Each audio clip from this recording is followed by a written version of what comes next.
Hey everybody, this is Diego Loya with Home Living Real Estate, and this is your home living report for Orange County, California, August 2013, and we are in the dead of summer, and there's no summer. It's like not here. Didn't even show up. It's like I get up, it's cold, then it kind of starts getting warm, but then it gets cold. And that's been our summer. But let's get into it. Home prices still keep going up.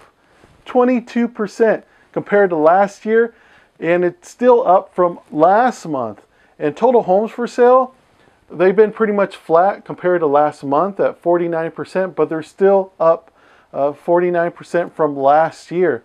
The new homes that have come up for sale, they're up 4% since same time last year. Now interest rates over here, they have been pretty much steady. Not much change, a little fluctuation up and down, but about 4.25%, 4.5%.